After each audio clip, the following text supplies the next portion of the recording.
There's a weapon on the internet so powerful, it can shut down huge global companies and even silence governments. It's called a distributed denial of service attack, or DDoS for short. And today, we're going to pull back the curtain and see exactly how these digital sieges are orchestrated. I mean, we've all been there, right? You're in the middle of a game, maybe about to score the winning point, or the season finale just dropped, and bam! Everything just freezes. And what's really maddening is that a lot of the time, it's not just some random server crash. It's a deliberate attack. And honestly, this analogy is just perfect. Think about it. The store isn't broken into, nothing's stolen, the business is just completely shut down because no real customers can get through the door. The goal isn't theft, it's pure digital gridlock. Now that first D for distributed, that's the real game changer here. A simple denial of service, or DOS attack, is like one guy blocking the door. Yeah, it's annoying, but security can probably handle it. A distributed attack, though, that's a coordinated mob storming every single entrance from every direction all at once. It makes it almost impossible to defend against. I mean, how do you block a million sources at the same time? Okay, so that leads to the really big question. How on earth does one attacker assemble a digital mob of millions? It's not like they just ask for volunteers. The process is, well, it's pretty sinister and, believe it or not, surprisingly automated. So, how do they do it? They build an army. But not an army of people, an army of machines. We're talking computers, phones, even your smart light bulbs and security cameras. They're all secretly conscripted into this huge global network that can be ordered to attack with a single command. And this digital army has a name. It's called a botnet. Building this army usually happens in 3 stages. First, the attacker infects thousands, sometimes millions of devices with malware. And we're not just talking about PCs. This includes everyday things like smart cameras and home routers that often have really weak security. Second, these infected devices become zombies, just sitting there, silently waiting for orders. And third, they're all linked up to a central command and control server, which the attacker uses to unleash the entire zombie network on a single target. So once that botnet is ready to go, the first and frankly most common type of attack is just pure brute force.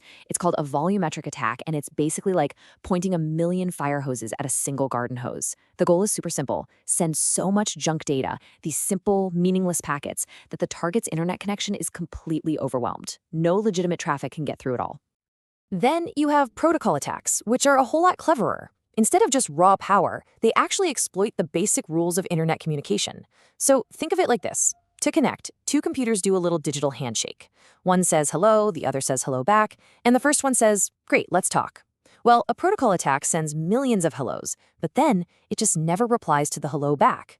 The server is left hanging with thousands of these half-finished conversations, using up all its memory until it just can't talk to anyone new. And that brings us to the most sophisticated type, application layer attacks. These are the sneakiest, and as we're seeing from companies like Microsoft, they are growing incredibly fast. This attack actually mimics real user behavior, like repeatedly loading a complex web page or searching a database over and over. Because the traffic looks totally legitimate, it's really hard for automated defenses to tell the difference between an attacker and a real customer. So the server just works harder and harder trying to fulfill all these fake requests until, poof, its resources are gone and the service crashes for everyone. So we've covered the what and the how, but what about the why? Why does this even happen? Well, the motivations behind these digital sieges are just as varied as the attacks themselves. This data is absolutely fascinating because it kind of shatters a common myth. We hear a lot about ransomware and state-sponsored cyber warfare, right? But the single biggest driver by a huge margin is competitive sabotage, a staggering 63% of cases. Just imagine a rival gaming company knocking your servers offline during a big launch, or a competing e-commerce store DDoSing you on Black Friday. It's a brutal and, apparently, a very common tactic. And beyond the world of business, the motives get even more varied. You've got hacktivism, where a DDoS attack is basically a form of digital protest against a government or a corporation. Then there's the classic smokescreen.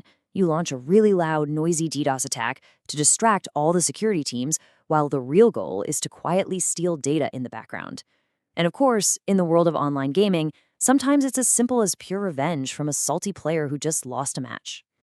All right, let's talk about scale, because the size of these attacks has gotten so massive, it is almost hard to wrap your head around. This isn't just a little skirmish anymore. This is an all-out war, and it's fought with data. And this really shows the insane escalation. Back in 2000, a 15-year-old hacker called Mafia Boy brought down giants like Yahoo and eBay with attacks that were measured in gigabits. Fast forward to 2016, and the Mirai botnet launched an attack measured at 1.2 terabits per second. And today, we're seeing attacks that just dwarf even that. The scale is growing exponentially. But look, sheer volume is only half the story. Remember those sneaky application layer attacks? Their power is measured differently, not in bandwidth, but in requests per second. And the current record, which was mitigated by Google, is this number right here, 398 million. That is nearly 400 million fake clicks or login attempts every single second. Now to put that into perspective, here's a quote directly from Google. In just 2 minutes, that single attack generated more traffic than all of Wikipedia gets in an entire month. Let that sink in. That is the insane scale we are dealing with now. And it's not just the size, it's the frequency. Microsoft reports that the number of attacks they had to fight off quadrupled in just 1 year. So the threat isn't just growing bigger, it's expanding on all fronts. It's getting bigger, it's happening more often, and it's getting smarter, all at the same time. So faced with this absolutely overwhelming force, how does anyone possibly fight back? Well, the defense has had to evolve just as quickly and just as cleverly as the attacks themselves. See, modern defense isn't about one magic shield. It's a layered intelligence system. First, all traffic gets sent through what's called a scrubbing center. You can think of it as a giant filter that analyzes all the incoming traffic and just drops the obvious junk. Whatever's left is spread across a global content delivery network, so no single server ever takes the full hit. And finally, a web application firewall acts as a smart gatekeeper, specifically looking for those sneaky application layer attacks.